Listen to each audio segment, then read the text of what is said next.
Hello दोस्तों, आज हम पढ़ने जा रहे हैं relation between resistivity and temperature. वैसे हमने एक छोटा सा इसका इक्वेशन किया था, आज हम उसको डिटेल में जो है पढ़ने जा रहे हैं। तो relation between resistivity and temperature, साथ साथ रेजिस्टेंस और टेम्परेचर के बीच में भी हम रिलेशन पढ़ लेंगे।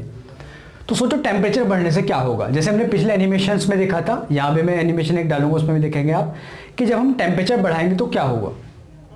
आंसर बहुत सिंपल है, जब हम टेम्परेचर बढ़ाएंगे तो जो रैंडम मोशन है इलेक्ट्रॉन की वो इंक्रीज हो जाएगी, है ना। अभी इलेक्ट्रॉन इस तरह से जो है रैंडम मोशन कर रहे हैं, जैसे ही टेम्परेचर बढ़ाओगे तो इलेक्ट्रॉन की काइनेटिक एनर्जी ज़्यादा हो जाएगी, तो रैंडम मोशन ज़्यादा करने लगेंगे। अब जब रैंडम मोशन वो ज़्यादा करेंगे तो क्या होगा, टकराएंगे ज़्यादा, है ना, जल्दी जल्दी दूसरों से टकराएंगे। पहले देर में टकरा रहे थे, ऐसे करके बहुत देर में टकरा, बहुत देर मतलब समझते हो, देर में टकरा रहे थे, तो टेम्परेचर बढ़ने से क्या होगा, जल्दी जल्दी टक्कर लगेगी, माने रिलैक्सेशन टाइम घटेगा। हमने पढ़ा था रिलैक्सेशन टाइम क्या होता है, the time taken between the two successive collision. तो रिलैक्सेशन टाइम घट जाएगा। अब क्योंकि रिलैक्सेशन टाइम घट गया तो उससे क्या होगा, सोचो ड्रिफ्ट वेलोसिटी घट जाएगी, वीडी बराबर ई टाउ अपॉन एम, है ना। और अगर ड्रिफ्ट वेलोसिटी घट गई तो क्या होगा, थोड़ा सा करंट की वैल्यू घटेगी, है ना। तो यानी कि कुल मिलाकर हम बोलें तो रेजिस्टेंस या रेजिस्टिविटी घटती है। हमने पढ़ा था पिछले लेक्चर में भी, rho is equal to m upon n e square tau, बढ़ती है सॉरी रेजिस्टिविटी। तो क्या होगा, जैसे ही हम टेम्परेचर बढ़ाएंगे, टेम्परेचर बढ़ाने से क्या होगा, आंसर है कि कॉलिजन ज्यादा होंगे, जल्दी जल्दी होंगे, जिससे कि रिलैक्सेशन टाइम घटेगा, यानी कि रेजिस्टिविटी बढ़ती है। तो कुल मिलाकर टेम्परेचर बढ़ाने से मेटल्स की या कंडक्टर्स की रेजिस्टिविटी बढ़ती है। ये किस फॉर्मूले से हम लिख सकते हैं, तो ये है rho is equal to rho naught 1 plus alpha delta t, एक और इसमें टर्म आती है बीटा डेल्टा टी स्क्वायर। अब जो मेटल होते हैं प्योर मेटल, उनके लिए अल्फा बीटा क्या है पहले समझ लो, रो नोट क्या है। मान लो कि 0 डिग्री सेल्सियस पर, या 10 भी हो सकता है, उसकी कोई दिक्कत नहीं है, 10 डिग्री सेल्सियस पर रेजिस्टिविटी है रो नोट, और टेम्परेचर बढ़ा करके 1000 डिग्री सेल्सियस कर दिया जाता है ना, तब रेजिस्टिविटी कितनी हो गई, रो। तो ये इनिशियल रेजिस्टिविटी कह लो, ये अपना टेम्परेचर बढ़ाने के बाद। Delta T is change in temperature T2 minus T1, delta T square is T2 minus T1 का होल स्क्वायर, ठीक है। अब यहां से हम देखेंगे कि अल्फा और बीटा क्या है। तो बच्चों अल्फा और बीटा क्या है, दीज आर टेम्परेचर कोएफिशिएंट्स, है ना।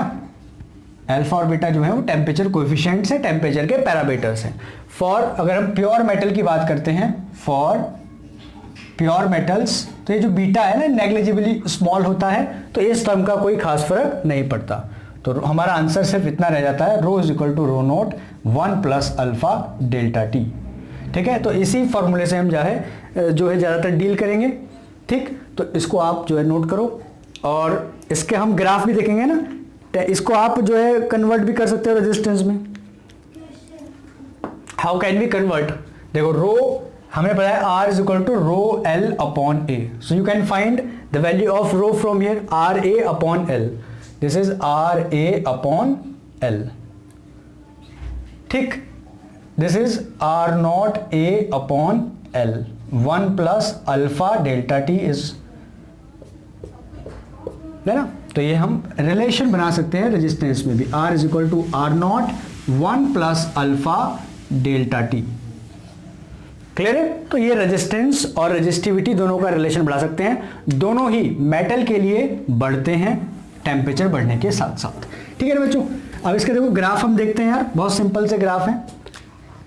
प्योर कंडक्टर्स के लिए या कह लो कि प्योर मेटल्स के लिए लगभग ये ग्राफ लीनियर होता है between temperature and resistivity, almost it is linear. But for alloys, देखो एलॉय में क्या होता है ना, एलॉय में जो इलेक्ट्रॉन्स होते हैं वो स्टिफ होते हैं, इतने मूवेबल नहीं होते, है ना। तो एलॉय में वो क्योंकि इतने स्टिफ होते हैं, इतने मूवेबल नहीं होते, तो रेजिस्टिविटी बढ़ती तो है टेम्परेचर बढ़ने से, लेकिन उतनी ज्यादा नहीं बढ़ती। तो लगभग ये किसके लिए, फॉर कंडक्टर्स जो ओम्स के लॉ का बेसिकली फॉलो करते हैं, है ना। और ये है किसके लिए, फॉर एलॉयज, है ना, लाइक मैग्नानिन, यूरेका, इनके लिए। तो ये एक लीनियर वेरिएशन है, कुछ ज्यादा फर्क नहीं पड़ता।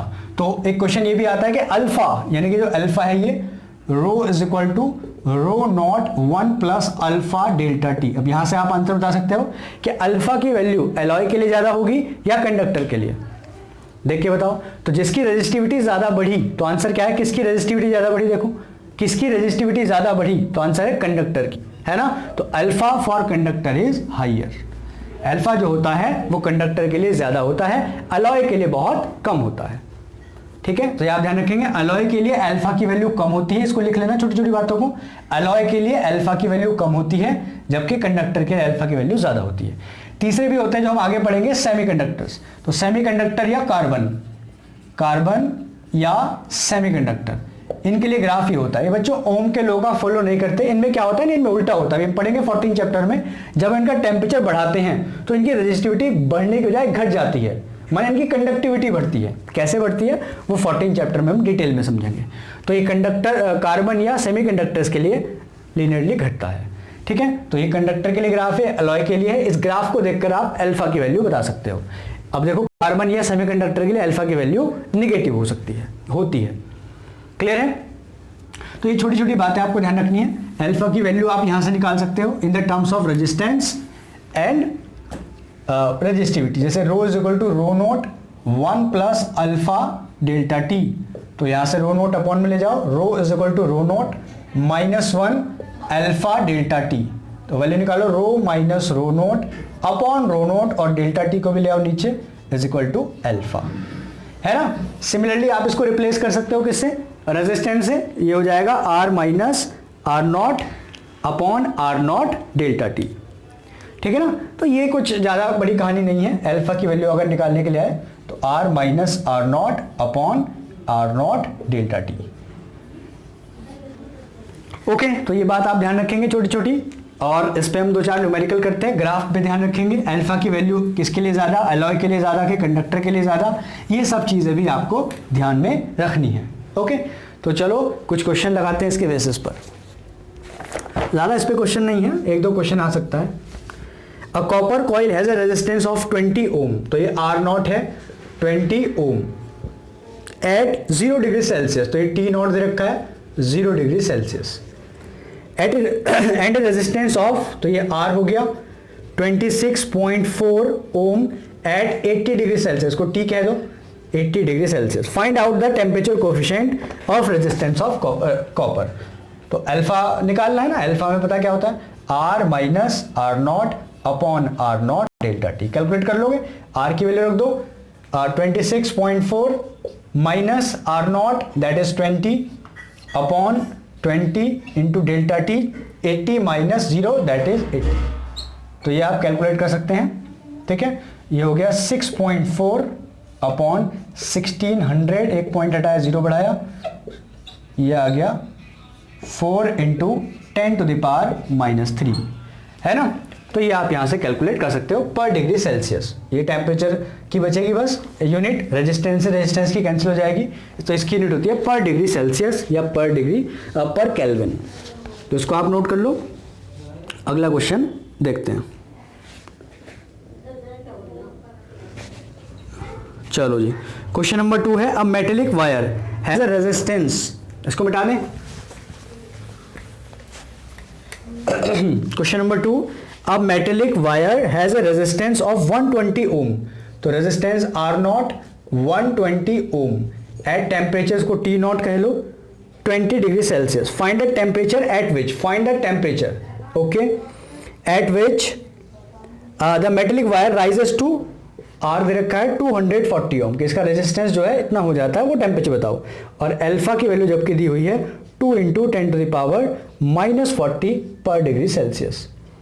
तो इसको भी आप सिमिलर तरीके से कर सकते हो, अल्फा का फॉर्मूला लगा के, -40 नहीं है, सॉरी -4 है, बुक में थोड़ा मिसप्रिंट हो गया, है ना। तो हम फिर से देखो अल्फा की लग सकते हैं, alpha is equal to R minus R naught upon R naught into delta T. तो डेल्टा टी पहले निकाल लो, फिर टी निकाल लेंगे। तो delta T is equal to R minus R naught upon R naught into alpha, है ना। आर की वैल्यू रख दो 240 माइनस आर नॉट की value 120 upon 120 multiply by 2 into 10 to the power -4। Basically आपको बताना चाह रहे हैं कि रेजिस्टेंस डबल अगर आपको करना है तो टेम्परेचर जो है वो कितना इंक्रीज करना पड़ेगा। तो ये हम यहां से चेक करना चाह रहे हैं कि कितना टेम्परेचर में इंक्रीज करना है।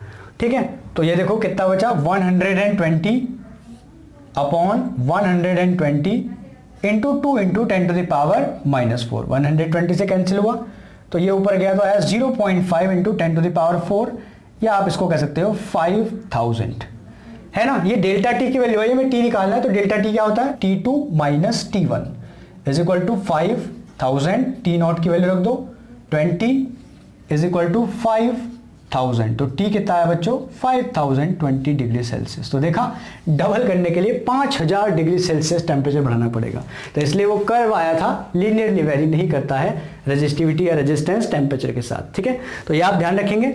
और अगर छोटे मोटे हम कर्व देखना चाहें तो देख सकते हैं, इसको मिटा दें।